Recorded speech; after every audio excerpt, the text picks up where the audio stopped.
오늘 월요일날 바쁘신 가운데서도 이렇게 많은 분들께서 이 귀한 자리에 찾아주신 것을 정말 고맙게 생각합니다. 저는 에너지는 우리 삶이라고 생각을 합니다. 우리 인류의 역사는 에너지를 얻기 위한 투쟁의 역사였습니다. 인구가 늘어나고 이렇게 과학기술 문명이 발전하면서 에너지 수요는 급격히 늘어났고, 이 에너지를 가장 싸고 가장 안전하고 가장 친환경적으로 조달할 수 있는 대안이 바로 원자력이라고 생각을 합니다. 그런데 이 원자력이 방사선에 대한 잘못된 오도된 공포 때문에 엄청나게 이용의 제약을 받고 있습니다. 우리나라에서 지난 5년간 탈원전으로 인해서 생긴 그 피해는 금액을 환산할 수 없을 정도로 큽니다. 오늘 이 자리에 취업에서도 온 걸로 알고 있는데, 원자력 이용을 제한을 하고 사람들로 하여금 공포심을 갖게 해가지고 수산물 이용도 못하게 한 방사선 공포, 이 방사선 공포를 해소하지 않고는 저는 인류 문명은 앞으로 나가기가 어렵다고 생각을 합니다. 우리나라도 엄청난 경제적 어려움을 겪을 수밖에 없습니다. 그런데 이 방사선 문제에 대해서 세계에서 가장 선구적으로 방사선에 대한 공포는 21세기의 천동설과도 같은 것이다. 우리 인류 미래를 위해서는 이 방사선 공포를 해소해야 된다고 세계에서 가장 선구적으로 외쳐주신 분이 오늘 오신 웨이드 앨리슨 옥스퍼드대 명예 교수님이십니다. 다시 한번 뜨거운 박수 부탁드립니다.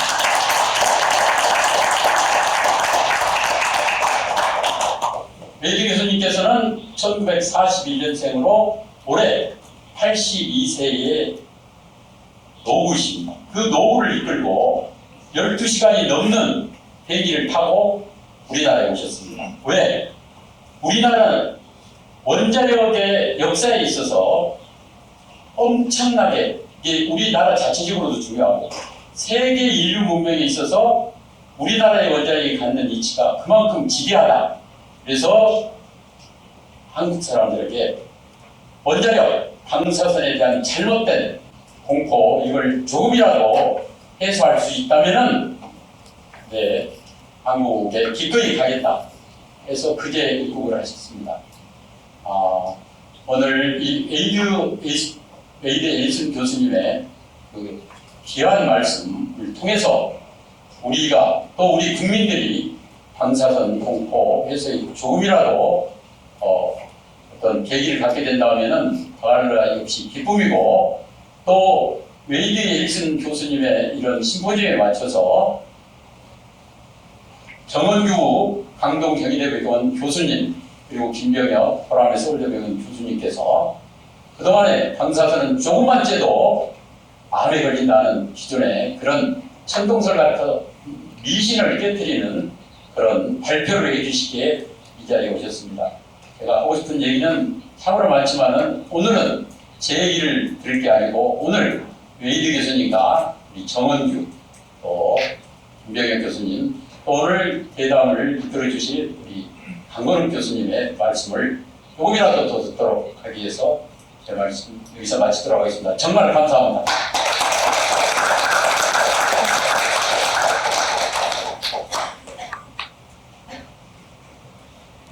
이제부터 웨이드 앨리슨 명예교수님과 강건욱 교수님을 모시고 방사선 공포와 문명에 대한 대담을 듣도록 하겠습니다.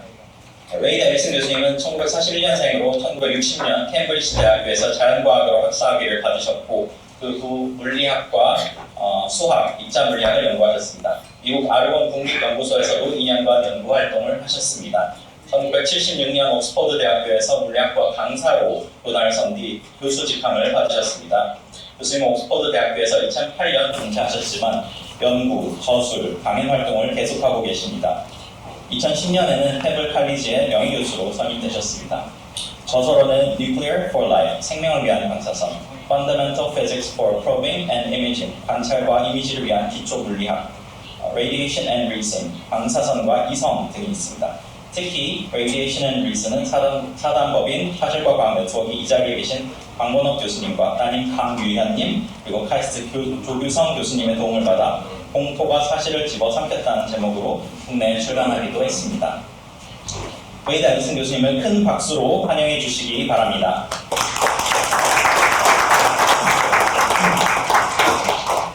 함께 계시는 강건욱 서울대 의과대학 핵의학과 교수님은 방사선 의료 분야에서 국내 최고의 권위자이십니다. 서울대학교 의과대학에서 박사학위까지 받으시고 서울대 병원에서 방사성 동위원소를 이용한 암 진단과 암 치료를 담당하고 계십니다. 2013년부터 국제방사선방호위원회 의료분과위원으로 활동하고 계시며 공포가 과학을 집어삼켰다의 국내 출판을 비롯해 여러 권의 전문 서적, 교양 서적을 저술하셨습니다. 강건욱 교수님에게 박수 부탁드립니다. 그럼 지금부터 두 분의 귀한 말씀을 듣도록 하겠습니다. 네, 안녕하십니까. 네, 방금 소개받은 강건욱입니다. 네, 오늘 대담은 제가 이제 번역한 공포가 과학을 집어삼켰다. 영어로서는 Radiation and Reason. 네, 이제 원 저자이신 옥스퍼드 대학의 웨이드 앨리슨 교수님을 이제 직접 초빙해서 대담을 나누는 그런 자리가 되겠습니다. 저로서는 사실 그동안 3년 전에 최영대 대표님이 이제 이 글을 번역해달라고 오셨을 때 제가 같이 작업을 해서 출간한 그런데 사실 교수님을 직접 뵙는 거는 지난 그 토요일이 처음이었습니다. 한국에 오실 때. 그래서 저 역시 굉장히 직접 얼굴을 뵙고 얘기할 수 있는 큰 영광입니다. 오늘 대담은 제가 주로 이제 질문하고 대답하시고 이렇게 한 10개의 제가 질의문을 이제 구성을 해봤는데 그래도 1시간 동안에 저 혼자 질문하는 것보다는 여기 계신 방청객 여러분들의 질문거리 많으실 거라고 생각합니다. 그래서 제가 한 30분 정도는 여러분 방청객들한테도 자유롭게 질문할 수 있는 기회를 드리겠다 합니다. 네, 그럼 먼저 첫 번째 질문을 좀 드리겠습니다. 네, 안녕하십니까, 웨이드 앨리슨 교수님. 그 책 중에 Radiation Reason, 방사선과 이성, 또 Nuclear for Life 이 두 가지 책을 이미 저술하셨는데요. 이런 책을 저술하시게 된 계기는 뭘까요? I should say first that I am not a medical man, but I'm a student, still a student, and I'm learning. And I'm very impressed with what I read about biology and how the rules of biology are completely different to the rules of physics and mathematics with which I was brought up. So the contrast between the physics of radiation and nuclear and the engineering and the mathematics and the resilience, the strength of life to survive effect of radiation, I find is deeply impressive and extremely culturally important. But because so few people understand both the physics and the quantum mechanics and the interaction of radiation with matter on the one hand, and the biology of the protective mechanisms that make life survive such radiation. Very few people understand both sides of this question, and that means people are either afraid of the radiation and the nuclear, or they're afraid of the radiation and of the biology because they don't know anything about it. So everybody ends up by being afraid. The truth of the matter is that for the last 70 years we have made the most ghastly mistake, and we have got to put it right. Now, the same situation applied some 600,000 or a million years ago when fire was introduced into the home. It was a very dangerous thing to do, and the Green Party of those days was right. The Green Party of those days was right that it was that fire is dangerous. In particular, it's dangerous because it spreads and catches, and fire goes on and on, whereas radiation and nuclear does not do that, except inside the reactor. But radioactivity and radiation are not catching, and this is very, very important, and not ever explained it to anybody, it seems to me. So that in the stories that came out of Fukushima of people going to hospitals and being refused entry because they had been irradiated, that is completely irrelevant. So the first thing that people should learn about looking after people who've been irradiated is not to be frightened of them. So there's fear and ignorance everywhere. Anyway, as I say, I'm a student. I have learned a lot from my own students and teaching my medical physics course in Oxford. And then I wrote the book, Radiation and Reason. And one secret in life is to write the book before the accident. And it was 18 months later that the Fukushima accident happened. And for once I was able to get the BBC to respond to print post what I had to say. Since then they haven't, because excitement and fear of radiation spreads much more interesting stories than what I have to say. So this is the message that I want to give confidence, that people should have confidence in the world that we live in and our ability of natural science and natural biology to respond to nuclear, all of which happened long, long, long before the nuclear story hit the headlines in human politics. Sorry, a rather long answer to a question, but I better stop there and go to a second question. 네, 두 번째 질문은 이런 일반 대중들이 방사선에 대한 잘못된 아주 중요한 컨셉트는 어떤 것이고 이 책에서는 어떻게 기술하셨는지요?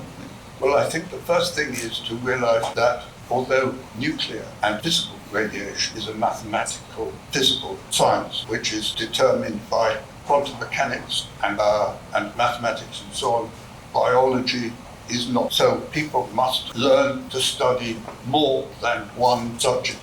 We don't do this. Education is the problem, and we learned to do it with fire 600,000 years ago and overrule the Green Party and take civilization forward. And now we've got to do it again, and we've got to get over the 70 years that have happened since the 1950s. 네, 그 다음 질문은 radiation hormesis, 방사선 hormesis라는 컨셉들을 사람들이 이제 궁금해하고 있습니다.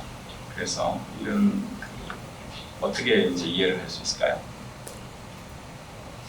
Well, I have done no experiments on this, but I have done a lot of reading and a lot of talking, and it's very impressive. If you imagine two people going for a marathon race, and the physicist says, I must have all the energy that I need to win the race as fast as possible. So he goes to bed for a month before the race, and the biologist says, I will do a little bit every day, and my system will respond to the lead, to build up energy, to have reserves of energy for the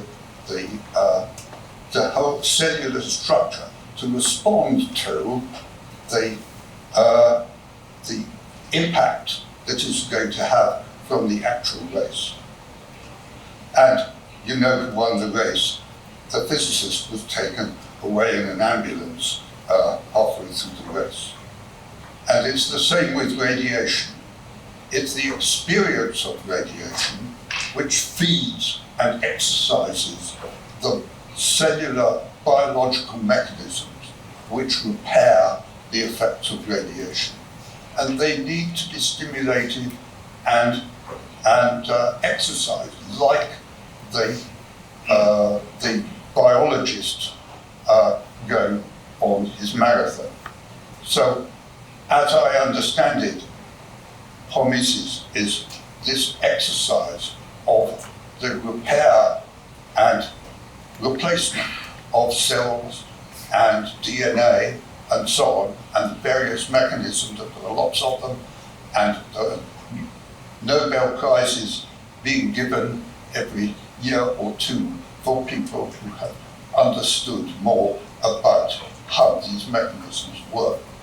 But we've known since 1934 that what a safe level of radiation is, back from the experience of, in those days, of a generation of medical uses of radiation and accidents and so on up to that time.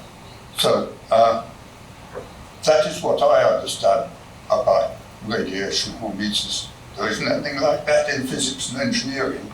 At least you can, of course, program computers and so on to learn from data, and with AI, that is the kind of thing we will be doing. I've certainly done that in experiments that I have built at CERN on particle physics. So this business of learning from the data that you already have is something that biology has been doing since the beginning of life on Earth. It's rather arrogant of us now to think that we're suddenly learning to do it with our brains as well.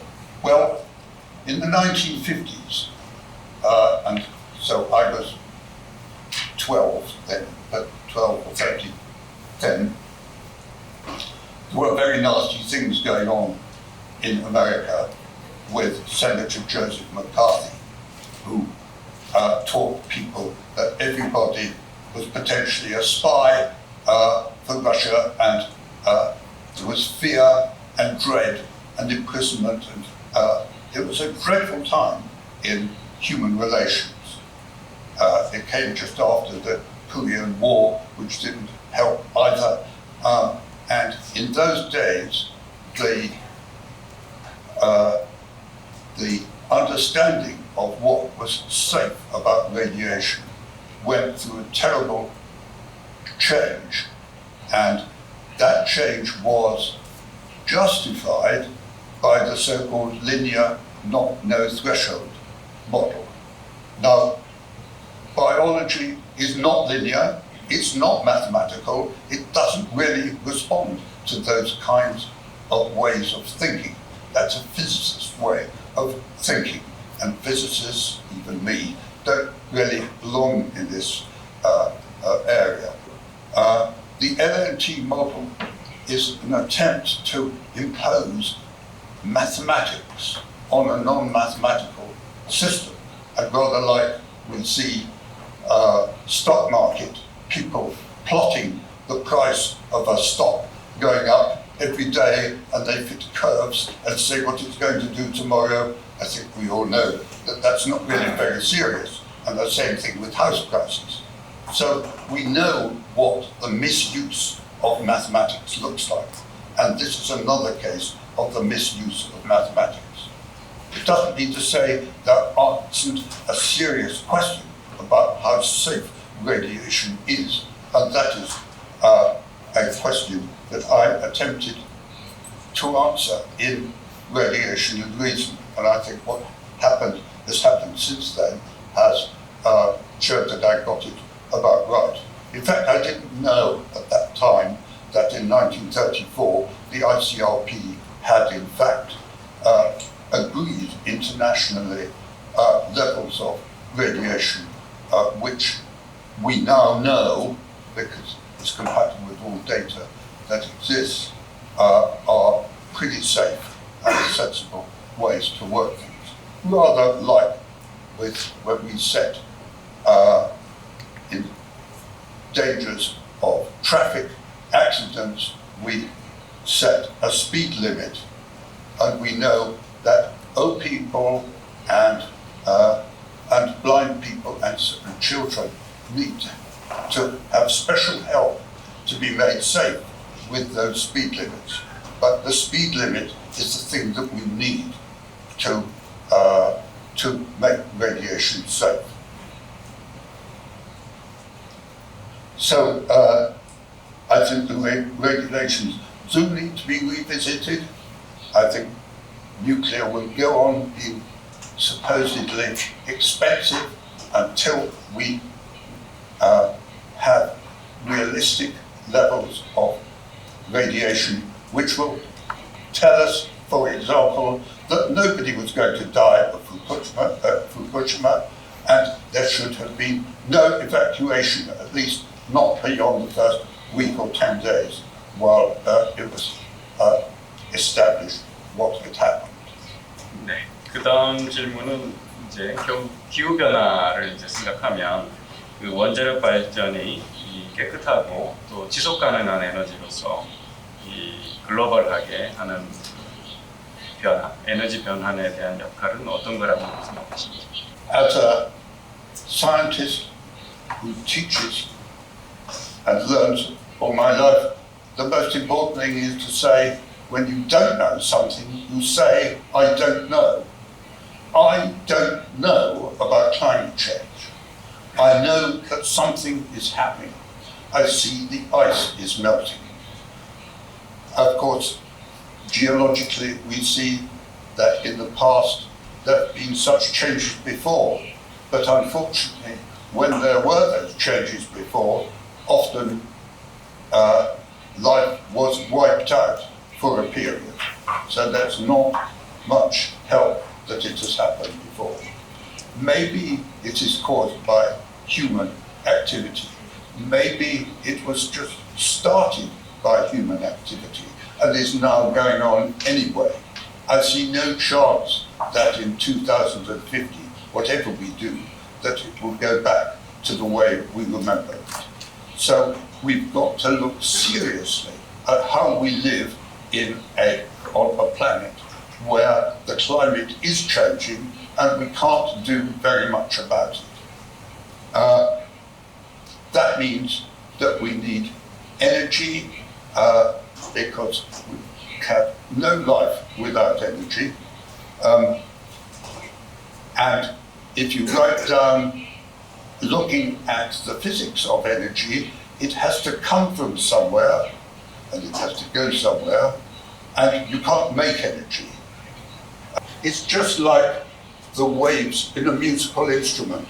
The smaller the musical instrument, the higher pitch the wave. But the nucleus is 100,000 times smaller than the atom. And so its energy is 1,000,000 times, actually more than 1,000,000 times, more energetic. So we have a heaven sent or nature sent answer to our question. But we're frightened of it. It's got to change. 그 원자력 발전에 대해서 사람들이 뭐 어떤 면에는 좋다고 하지만 또 걱정은 이제 핵폐기물, 특히 이제 사용료 해결료에 대한 뭐 위험성이라든지 이거에 대한 해결책이라고 생각하고 있더라고요. 그래서 혹시 이 핵폐기물 또 사용료 해결료에 대한 어떤 뭐 해결책이 있을까요? It's interesting looking at waste. Children learn in their first year and two of life to deal with human biological waste. And that's chemically based. And there is 1,000,000 times more of that than the equivalent of nuclear waste. So the thing to understand about nuclear waste is that very little of it, 1 kilogram of fuel and 1 kilogram of waste is enough for one person for the whole of their lives. So I see no danger of nuclear waste. And in fact, since actual nuclear waste is only partially burnt in most reactors, the opportunities to reuse that, recycle that waste and gain more energy, like 100 times more energy. Nuclear waste is extremely valuable and not a problem. 요즘 뭐 환경단체나 뭐 시민들이 좋아하는 그 태양광이나 풍력에 비하면 이 원자력이라는 게 어떤 장점을 갖고 있을까요?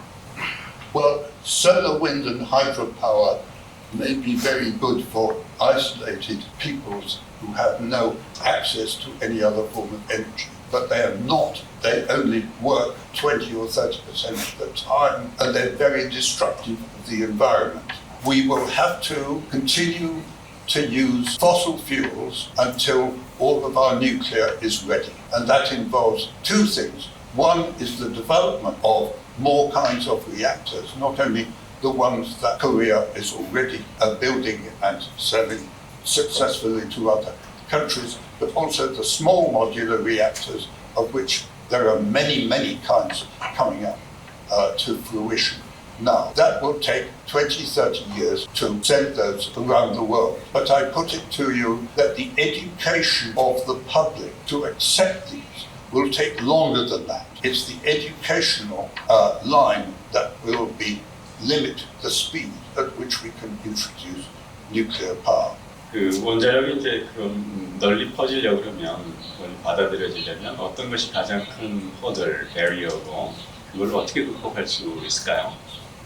Well, as I say, I think education, I think we need, I don't know how many school children, if you point to a smoke detector on the ceiling, yes, there's one there, realize that there's an americium source from a nuclear reactor waste inside that, and they need to know how it works. This is the kind of thing they should be studying in school as a little exercise. So bringing the whole of nuclear and medicine and everything down to the school level.